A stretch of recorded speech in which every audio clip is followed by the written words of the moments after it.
Well, Del Mar saved the best for last on Saturday. And by best, I mean the best betting race. It's the 11th and final race on the Saturday card. Well, it's a card with 3 stakes races.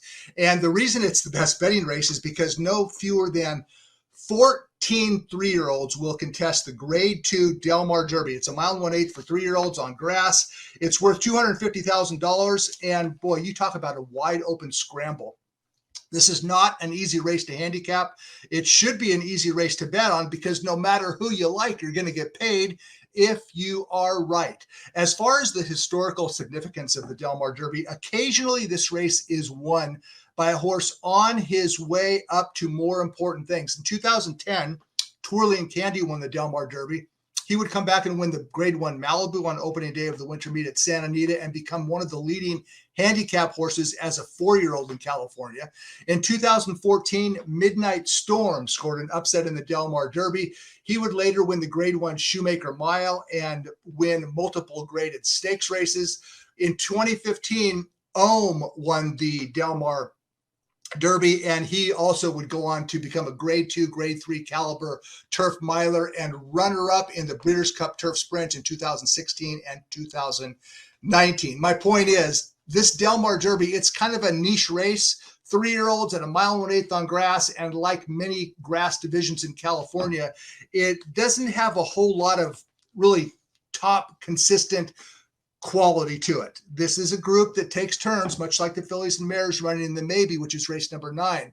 But it's a good betting race, that much we know. With 14 runners and very few throwouts in the field, this race could unfold any number of ways. Let's go ahead and take a look at the field. And we're going to need 2 pages for this because 14 entered.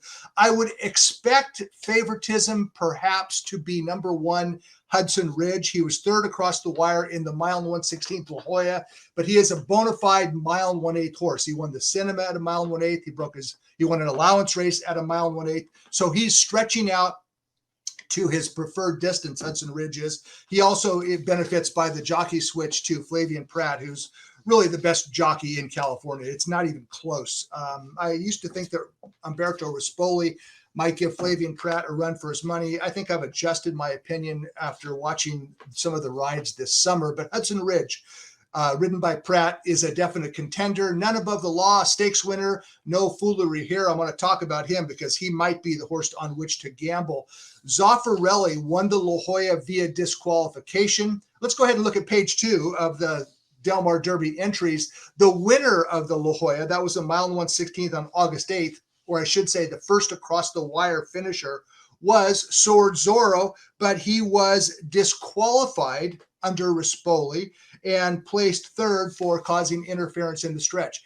The more you watch Rispoli ride, it's very interesting that this guy is one of the top jockeys in California, considering the amount of trouble that he seems to encounter. Now, it might just be coincidence. Rispoli is a top rider. We know that. I've just seen many rides this summer in which he has found himself in a little bit of a pickle, and it has cost him. It certainly cost Sword Zorro last time out when he was first across the wire in the La Jolla, but got disqualified. Okay, let's talk a little bit about the Oceanside Stakes. That was the first of 3 grass route stakes races that is run during summer at Del Mar. There's the Oceanside on opening day, the La Jolla in early August, and then the Del Mar Derby on closing weekend. This is the 3rd and final leg of the 3-race series. The Oceanside Stakes, which was run again on opening day, it was back on July 16th. And the winner of the Oceanside Stakes was a horse by the name of Crew Dragon. Excuse me, it was not Crew Dragon. It was a horse by the name of Flashiest. Let's go ahead and watch the stretch run of the Oceanside. Flashiest was able to score the upset, but Crew Dragon was 2nd, and No Foolery Here was 3rd in this race. Flashiest would subsequently go back to Belmont and had his head handed to him in a Grade 1 stakes race. But this was a blanket finish on opening day of the meet, and Crew Dragon at 6-1 fell short by in a photo finish. And then we go back and let's watch the allowance race, won next time out by Crew Dragon. Crew Dragon is trained by John Sadler. Sadler thought that Crew Dragon would win the Oceanside. He thought he would win this allowance race convincingly. He was the 9-5 favorite. But the thing about Crew Dragon is that He doesn't blow horses away. He makes the front and then he kind of goes into idle mode. So he's one of these horses that needs every break to go his way. He needs his rally to be timed to perfection. Juan Hernandez takes over on Crew Dragon. He'll be rolling late. It's the third start of the meet for Crew Dragon, and that can be a challenge. 3 starts in a short meet is oftentimes asking for trouble. Sadler is convinced that that does not apply to Crew Dragon. He's healthy. He's running well. His quality remains to be seen. He will be running late, and if he gets every break in his favor, perhaps he can win. He's drawn in post 12, and that is not a good post position. In fact, at a mile and 1/8 on turf, you don't want to be drawn in post 10 through 14. The last 7 years since Del Mar renovated its turf course, posts 10 through 14 are a combined 4 for 84 in mile and 1/8 grass races. So it's not good to be drawn outside in a mile and 1/8 grass race at Del Mar.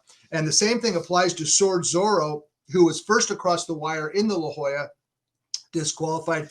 He drew post 13. So Sadler has 2 key contenders in the race, Crew Dragon and Sword Zorro, and they both really were compromised, badly compromised at the draw. Crew Dragon from post 12, Sword Zorro and Rispoli from post number 13.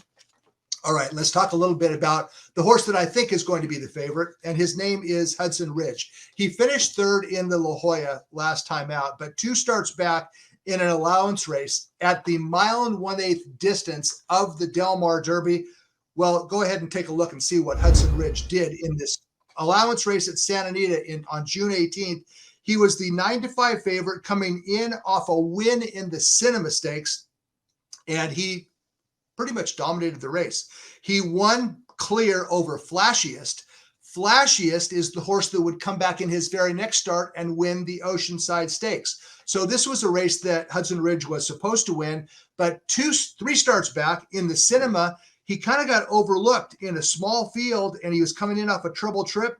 This is the Cinema Stakes, and Hudson Ridge at a mile and 1/8, well, he won rather decisively. A good solid win by a Bob Baffert trained son of American Pharaoh, who was third across the wire in the mile and 16th La Jolla last time out.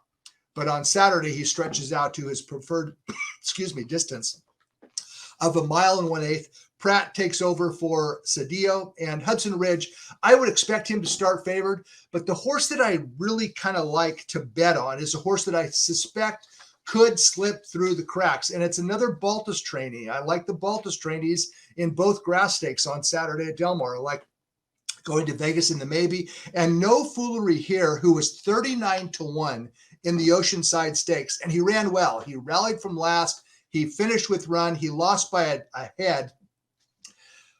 Baltus sat out the La Jolla with No Foolery Here specifically to target the mile and 1/8 Del Mar Derby. Now, when a horse finishes third at 39-1 and then moves up in class for his or her next start, you can pretty much guarantee that the price is going to be acceptable in his next start. Here we are. It's the next start.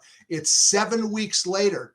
No Foolery Here. I think he's going to be 8-1 or higher. I hope. This is the race to which he has targeted. He actually has finished in front of Hudson Ridge in a maiden race 3 starts back. So if Hudson Ridge is the favorite in the Del Mar Derby and No Foolery Here has already finished in front of Hudson Ridge, you have to give No Foolery Here a big, long look, especially considering that he has won a maiden race at a mile and 1/8. This is what he wants to do. By the way, speaking of the La Jolla, we should at least show the stretch run of the La Jolla. And it was on August 8th, race number 9. And boy, there was all sorts of stuff going on in this race. You had Sword Zorro finishing first, Zaffarelli, who kind of overcame a tough trip to finish second across the wire. He was moved up to victory via the disqualification of Sword Zorro. I guess the question for Zaffarelli, who I kind of liked in that race, the La Jolla, because he was coming in off some outstanding European form. The question for Zaffarelli is he won the La Jolla right off the plane. Sometimes these Europeans do not reproduce that first off the plane effort when they come back on relatively short notice. I don't know that's going to be the case with Zaffarelli. He might just be a good horse. He's definitely in good hands. Jeff Mullins is his trainer. Drayden Van Dyke is his jockey. And Zaffarelli is a contender. This is a wide open scramble of a Del Mar Derby on Saturday. It's the final race on the card. Hudson Ridge is likely to be the tepid favorite. But if no Foolery Here, making his first start since finishing third in the Oceanside, if no Foolery Here slips through the cracks and starts at 8-1 or higher, I like him to possibly spring an upset. Hudson Ridge and no Foolery Here. Race 11, Saturday at Del Mar.